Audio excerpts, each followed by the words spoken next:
Welcome! With us, you're not just a listener, you're part of the community, the movement driving real progress. Let's explore how big ideas can turn into real-world positive impacts together. My name is Ronnie Eriksson, and this is the Impact Series. Philippe Birker.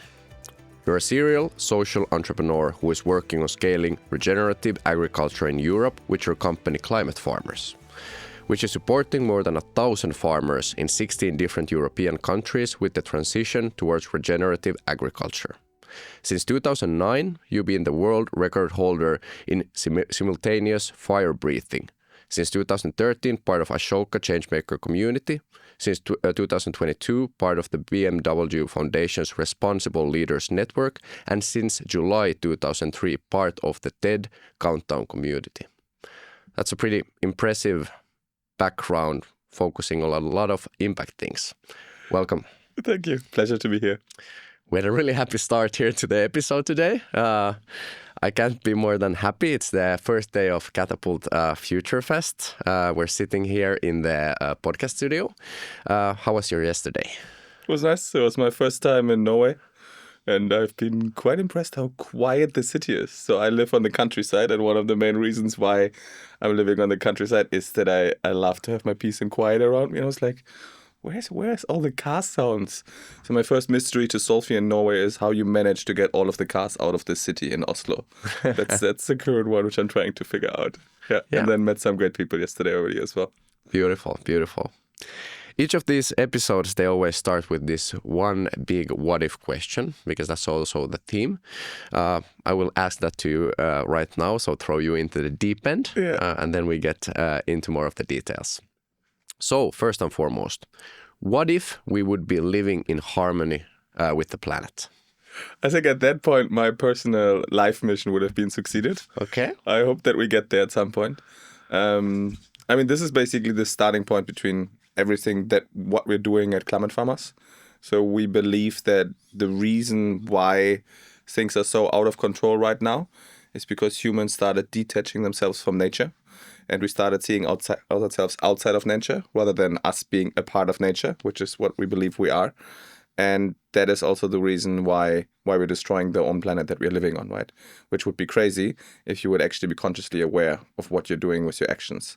And we think that the core thing to fix this is fixing our food system. Because if the way how we grow food is actually destroying our own planet, then that means that everything else that follows up from that is going to be in the similar mindset. So with Climate Farmers, what we're dedicated to is to creating a society where the way how we're growing food is actually beneficial to the planet and is regenerating our planet and not destroying it. That's an impressive answer. I was looking at your background, and you've been working a lot with young people before. How did you end up to this space? Like, where did you come from, and why here? That's an interesting journey to go through. So my very first love was football, I have to admit, in my high school years. That faded away when I started traveling, seeing the world, and started studying. Then my second love was electronic music, which I fell deeply in love with when I was studying in the Netherlands. And I had the pleasure of doing an exchange semester in South Africa, doing my bachelor. And I had this very cliche moment of like being in South Africa and kind of realizing, okay, even though I grew up in a poor context in Germany, I'm very privileged just by having a German passport. Just by having that passport puts me in a category of 10% of the most privileged people in the world. And so that's where my journey started into thinking, hey, I should do something with the privilege that I got. And since I like to organize parties, and since I had the realization that usually when you go to benefits parties, they're pretty shit, the idea was, why don't we organize raves, good raves, but for a good cause? And that was the birth thought kind of La Foundation, which is an organization I started in my early 20s, together with one of my best friends who I used to organize the parties with, and another one who made this logo, the La Foundation logo. Cool. So that was the logo. And what we basically did is we organized cultural events. Later was arts exhibitions, was football tournaments, was anything. And everybody that was involved was doing it for free. And all the money got donated. but all the people were connected through that logo. So we printed that logo on T-shirts and on sweaters, and we had at some point several thousand people in 36 different countries around the world organizing these events, and all meeting each other at different community gatherings, and all supporting each other, and all raising money for water projects, because we believe that water is a core essence of life. So, and if people don't have access to clean drinking water, then that is something that we should be striving for, because every human being should have this, right? And that was the first organization that I was driving through my 20s. And that's also what got me into social entrepreneurship. And then I wrote my master's thesis with Fairphone, which is a company that was building the first sustainable modular smartphone. And they sold most of the phones to German people in the crowdfunding campaign. Had no one in the company that spoke German, so they offered me a job. I moved to Amsterdam for them. And I was still doing Love Foundation and still into electronic music. And then it would take too long to explain too much, but I ended up running a nightclub for 3 years, which was amazing. It was a crazy period of my life, but also a fun period. Working Tuesday to Friday at Fairphone and then running the nightclub from Friday to Monday. And I really loved living in the city. But at some point in my late 20s, I also started realizing I miss being in nature. I grew up on the countryside. I miss seeing trees around me. I found it very loud. And that's when I started looking in how can I get the people that I love in the city with me to the countryside.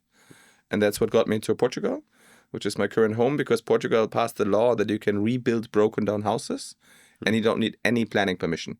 So you can just do what you want, which is, if you're German, quite crazy. Because in Germany, you need to file a lot of permissions to raise your fence by 10 centimeters. And so in 2017, me and a few friends from the nightlife in Amsterdam and Berlin, we bought an abandoned village in central Portugal, in Serra da Estrela, which sounds a lot more crazy than it is. It was basically a bunch of broken down houses and a few hectares of land. And that's when I started looking first into permaculture and then into regenerative agriculture. And then I found this amazing potential of regenerative agriculture to build biodiversity, to sequester carbon, and the potential that we actually have to take more carbon out of the atmosphere just by using the simple process of photosynthesis through the practices of regenerative agriculture that then we're actually emitting on a yearly basis. So we actually would have the potential to reverse climate change with a lot of other positive effects, such as nutrient-dense food, saltwater storage capacity on top of that. And it was crazy to me because there's papers from Wageningen University from the 80s and 90s that are already speaking about this, but it was not done. Like, now there's a bit of a hype around it. In 2017, nobody spoke about this. And so I went on a 1-year pilgrimage and I tried to identify all the regenerative farmers that I could find. A lot of it together with a farmer from Sweden, actually, which is called Richard Perkins, who was one of the first regenerative farmers in Europe. And I found 60 farmers in 9 different countries in Western Europe.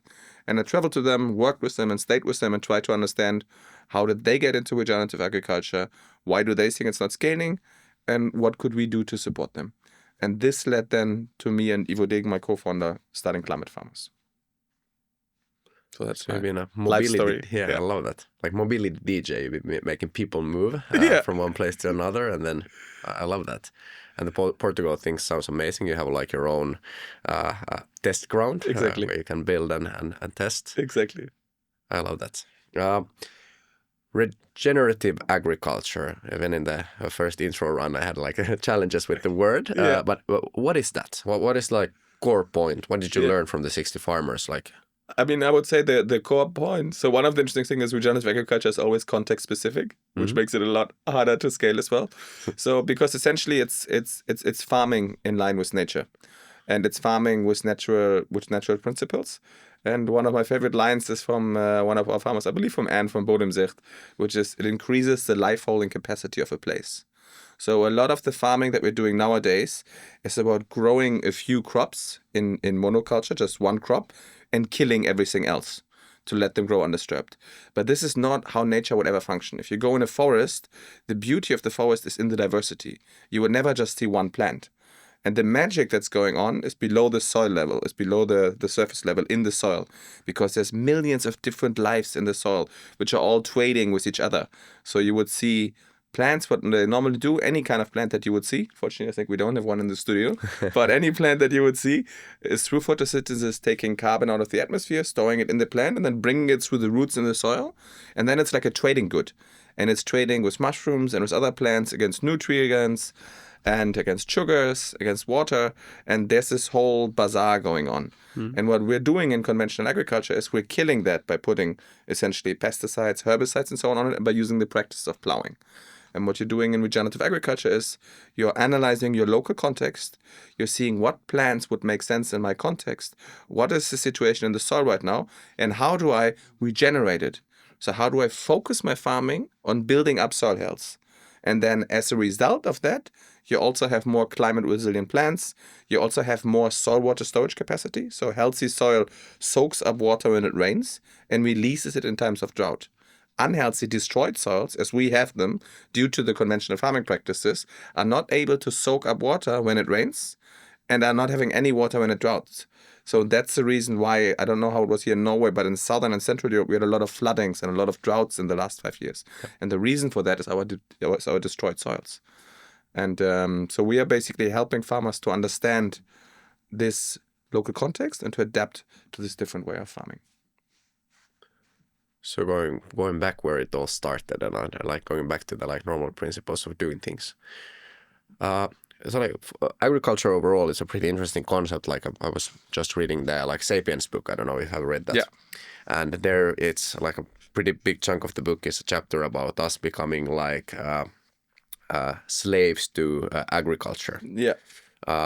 What is your take on that? Because like of course like for ending world hunger and solving all of these things, agriculture plays a really important role, and for the good of the world, regenerative agriculture seems as the way to go. Yeah. But also at the same time, that's kind of like the reason why we're eating a lot of stuff that is not maybe diverse enough, and like forcing ourselves to also stick to certain places. Nowadays, of course, there is a bit more movement possibility.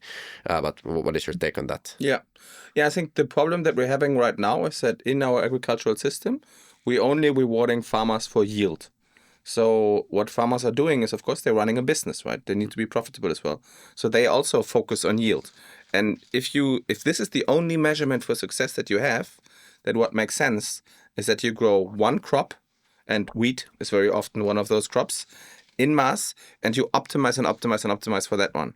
But again, what you get with that is a very unhealthy situation. And it's unhealthy for the local ecosystem because it's just one plant that takes one form of nutrients out. There's no exchange. There's no life essentially in there. It's also unhealthy for us because that plant is not going to be nutritious. And a lot of the food that we're eating nowadays is having less nutrients than it used to have 40, 50, 60 years ago because of the way that we're growing. So what we need to go back to is towards growing, which is basically a little bit more like, for example, how indigenous people have been growing food.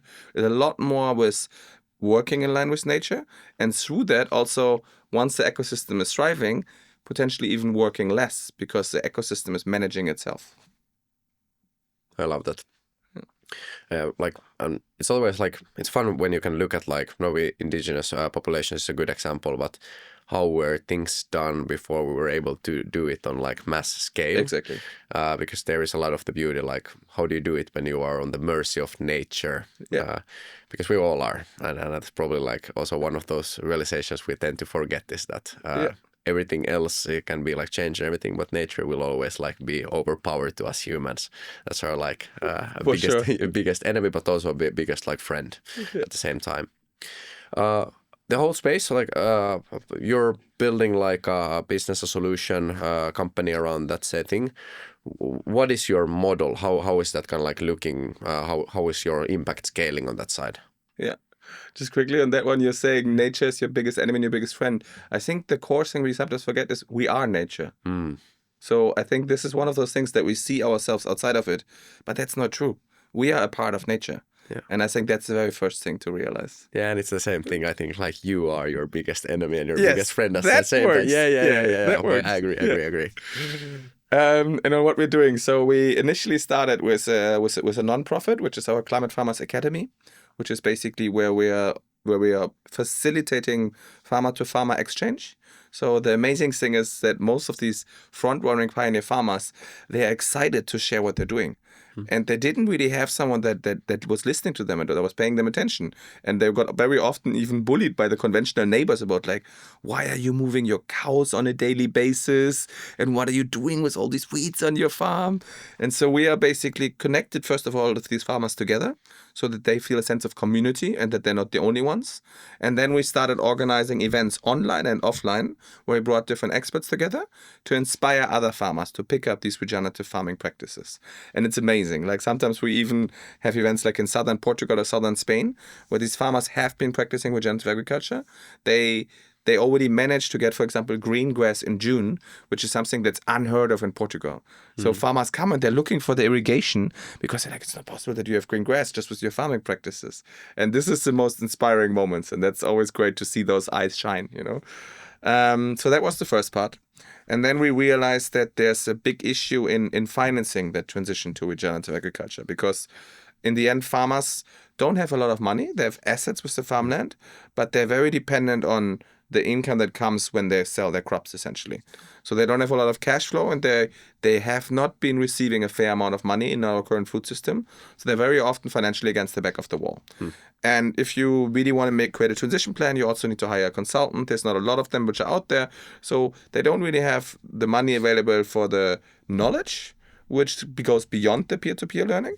And they also don't have the money available for some of the maybe new tools that they would need in order to make the transition happening. And at that point, back in 2019, there was not a lot of willingness or awareness in our society yet about regenerative agriculture, and especially to pay for it. But there was already, luckily, finally, an awareness that climate change might be a thing. And there was something that's called a voluntary carbon market, which means that companies, they don't have to compensate for the CO2 emissions, but want to because of their sustainability and their corporate social responsibility goals. Buy carbon credits on the voluntary carbon market to compensate for the carbon which they're emitting. And most of these projects are happening in the global south. So you don't have a direct connection between what's going on. Exactly. And then what we did is we applied to the Google Impact Challenge on climate. And we got a 650,000 euro grant from Google to write Europe's first methodology to generate carbon credits from regenerative agriculture. This was a funny one, by the way, I should say, because Google has a very bad reputation in Germany. For us, they've been amazing because they're very arrogant in their communication. They always just set meetings and never ask if you can. They're just like, let's meet then. But when they transferred the money, we also asked about reporting. And they're like, we don't do any reporting because that would mean we would have done a bad job screening. And we don't do a bad job screening, so you don't have to do any reporting.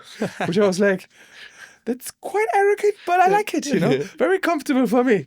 So we just got the money transferred, never any questions asked again, you know, which was very nice. Could have spent the money on going out, but we spent it on hiring the first 12 people. So we built a team. And one of our team members, Katarina, she did an incredible job in writing this methodology, which is a 65-page super dry document in how you generate the carbon credits. Trust me, you don't ever want to get into this. And we got that verified by an external verification agency. And since 2022, we're paying farmers 50 euros per ton of carbon that they're sequestering in the soil. On average, they're doing something like 1 to 2 tons per hectare per year. And that means that they have basically an additional income stream. And for some farmers, this carbon is more money than what they're getting for their crops. And this was basically then the second kind of product that we have been launching. And what I really like is that companies can be buying carbon credits for 10 or 15 euros from the global south. So we're quite highly priced, but we connect them directly with the farmer. So they get to visit the farmer and they get to see what they're supporting with the credits and what's going on in the farm. And that's also usually very beautiful moments to see this happening. I love bringing people on regenerative farms because it's beautiful, thriving ecosystems full of life. And it's very different to the image that people have from farming. And then in the meantime, what happened was that regenerative agriculture became quite hyped. Especially because there's a movie that came out that's called Kiss the Ground. And it came out in Netflix at the end of 2020. And that movie had Woody Harrelson as a narrator. And it explains very nicely, very visually appealing in 90 minutes what regenerative agriculture is and why it makes sense. And that movie was seen by millions of people. And suddenly, from 1 in 100 people maybe knowing what RegenAg is, suddenly 10 to 20 knew it. And suddenly all the food companies started jumping into it. And suddenly there was this whole hype. There's now a Disney series as well. And the German Farm of the Year is the regenerative farmer. And suddenly there was a lot of movement coming to the scene. But the problem is it's still new and there's no definition of it. And so there's a lot of potential for greenwashing. So a lot of companies started calling things regenerative, which we and our farmers don't believe are regenerative. So together with our farmer community and with a group of soil health research labs like Wageningen University, Fiebel, SAIF and so on, we created a verification for regenerative agriculture, which is what we're testing right now, where we're measuring on farms what regeneration is taking place on a yearly basis. And we did the first baseline last year, and this year we're doing the second one in September, and then we're going to bring out the first farmers which have produce verified by climate farmers as regenerative. So it's like an organic verification, but it's outcome-based and more context-specific. And Yeah. yeah.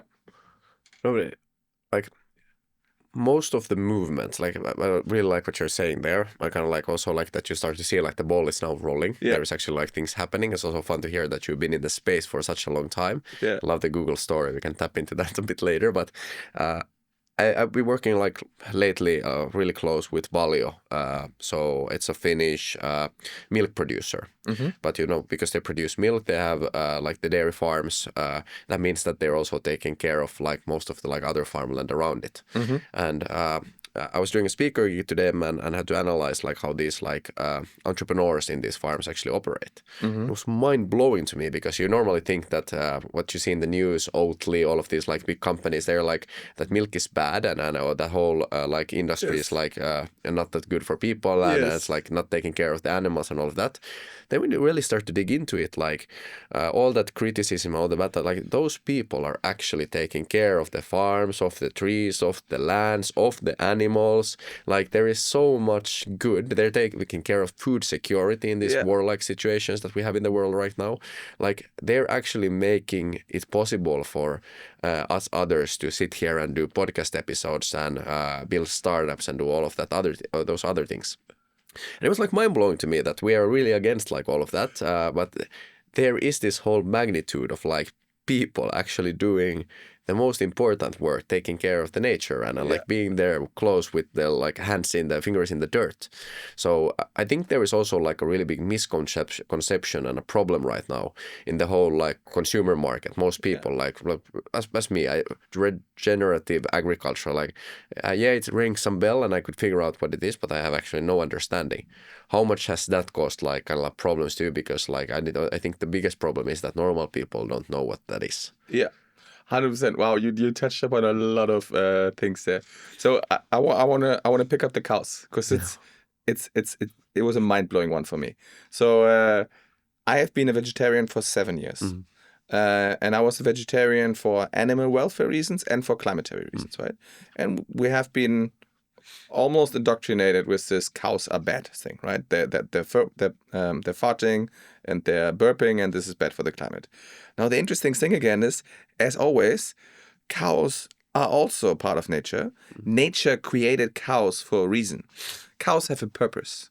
And the purpose of cows is grazing. So cows are ruminants, which means they have a stomach which is perfectly made for eating grass. And if cows are on a grass field, on grasslands, as they used to be existing, as buffaloes used to be as well, or bisons, for example, then they're eating the top of the grass off. And then there's a perfect symbiosis from the grass, which kicks in when the cows move on. So what ruminants usually do is they stand one day somewhere on a grass field, and they're eating the grass off, and then they move further. And then what happens is that the grass grows even stronger back, and through this, it stores more carbon in the soil than trees do, for example. So one of the main ways of getting carbon out of the atmosphere is actually grazing cows, which is crazy because nobody used to talk about this. And here comes the very crucial thing though. This only works if cows are kept in a way how they're supposed to be, which means outside in grasslands. Unfortunately, 99% of our cows are in feedlots. Yeah. And feedlots need to be abolished ASAP. And feedlot people should be trialed. Like, this is crimes against humanity and against our planet. And this is a massive, massive problem. But the problem is that for a lot of people, it's hard to deal with complexity. And that's why we often put our world in black and white. Yeah. Our world is not black and white. Almost everything is in the gray. And almost everything depends on the context. And this is very hard to do. And this is the thing that I'm always asking of people to differentiate. And what we then would have to do is we would have to ask, where does my food actually come from? And that's the crazy thing, because we're so used. We just go in the supermarket, we buy the shiny package because of the marketing or because of whatever, and we don't actually look where our food comes from. And what that does is it destroys our planet and it destroys our own health. I very much believe that the high cancer rates that we have across the world, and definitely across Europe, and all the other diseases which are coming because we're eating food which has been grown in destructive ways and then fed to us. And so I went to a few farms on my tour where I've seen farmers exactly as you describe, who have animals which are outside, which are living an amazing life. And these farmers are moving their cows on a daily basis. And every day they basically open the gutter and the cows move to the next field. They're running to the next field because they're excited about the new fresh grass. And it's beautiful to see. And the same thing with pigs. They're living, for example, Francisco Alves is a farmer in southern Portugal. He converted me. And he has his pigs running under oak trees outside. And he literally plants things for his pigs. So I was, for example, there and the pigs were on the field and the next day they would be getting the pumpkins. And there was a pumpkin field, growing pumpkins for them. And you could already see them being excited and then gorging themselves on those pumpkins. These pigs were living a better life than any wild boar, that has to look for food, that has to struggle with predators and everything. So Francisco was like, are you really saying to me that this is not good? And I was like, no, man, I support this. So now I call myself farmtarian instead of vegetarian, which means I only eat meat when I know where it came from and when I have been on the farm or when I support what's going on there. And I think and the best thing is it tastes delicious, because the amazing thing is that nature, very, very smart, things that are more nutritious taste better. Yeah. So one of the funniest things is that many of the world's best chefs are the people driving the regenerative movement forward, like Dan Barber in New York, like also Noma in Copenhagen.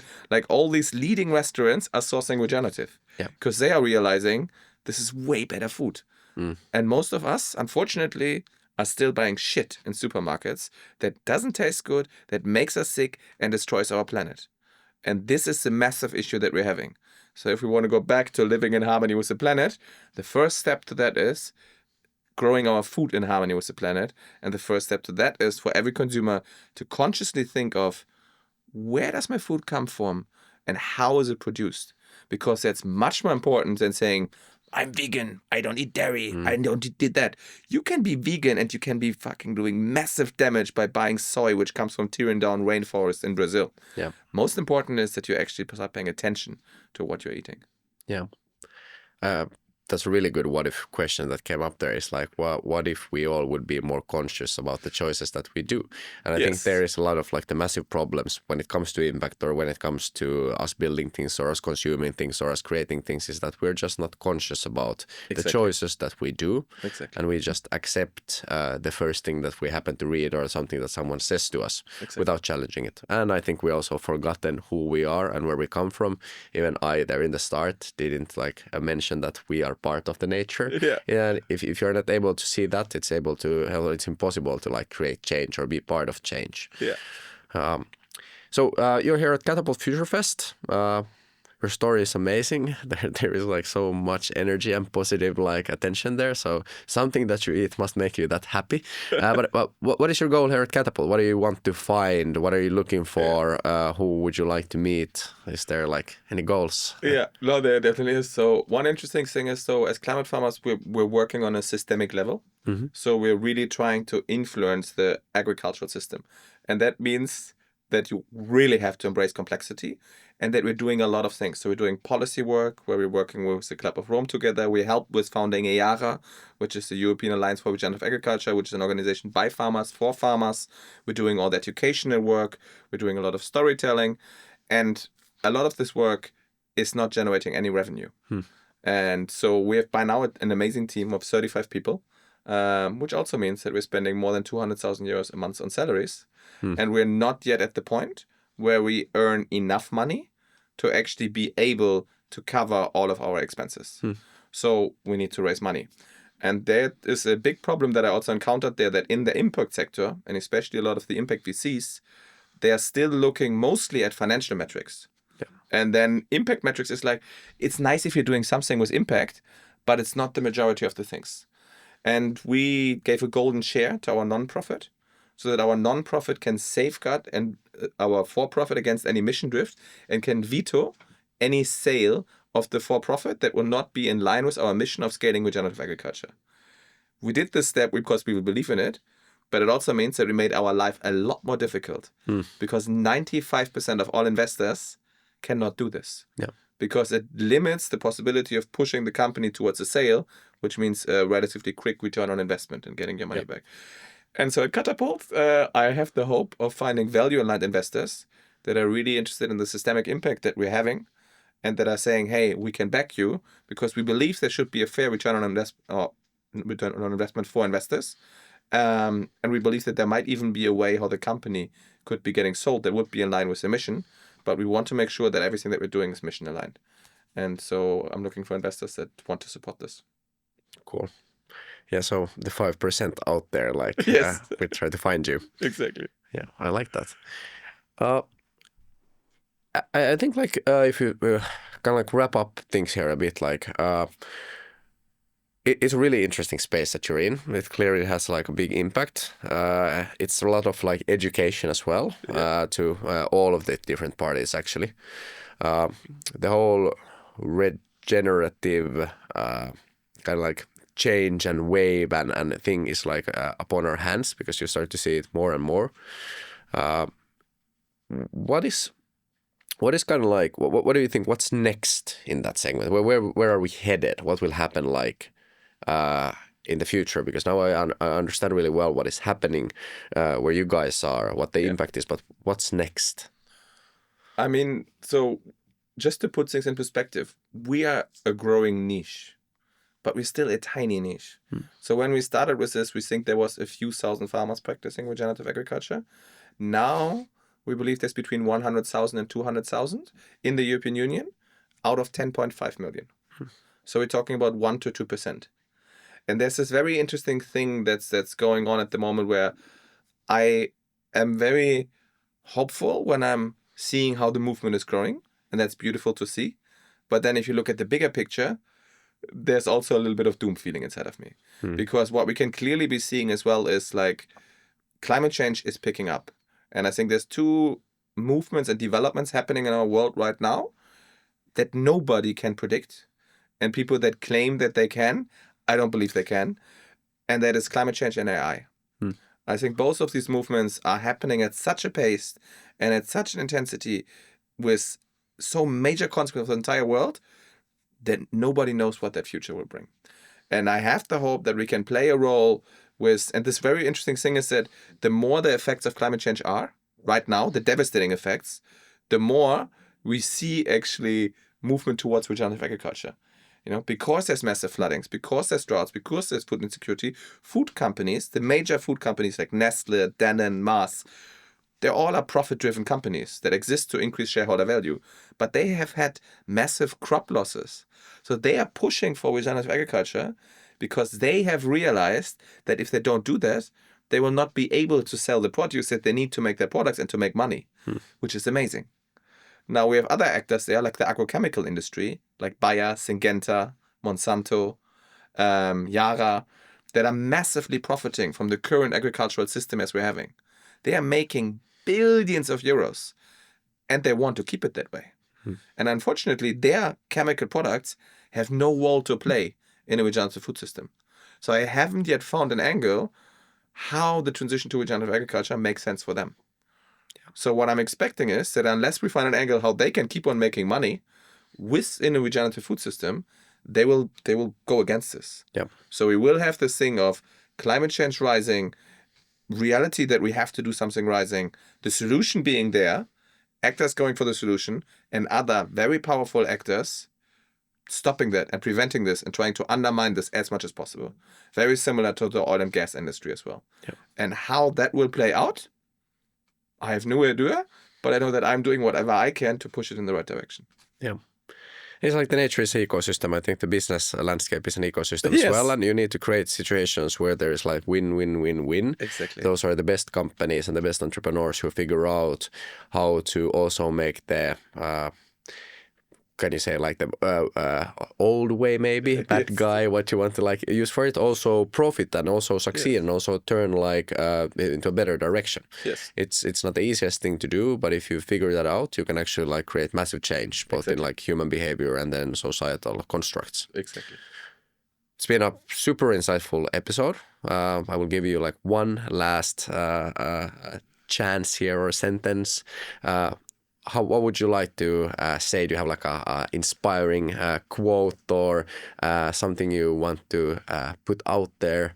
Something that will maybe inspire impact or regenerative landscape? Yeah, I think one of the inspiring quote I think would be for me, we need to make farming sexy again. Ooh. And then I think what I would want to put out there is really for everybody listening to this, like, be more mindful about where your food comes from. Yeah. And your body will thank you, your taste will thank you, the planet will thank you. And maybe start to put more effort into where we source our food. Because the problem is, at least in the German context, the money that we spend on food and the time that we spend on food has been consecutively going down. Yep. And people are more on social media and buying new electronic gimmicks and traveling.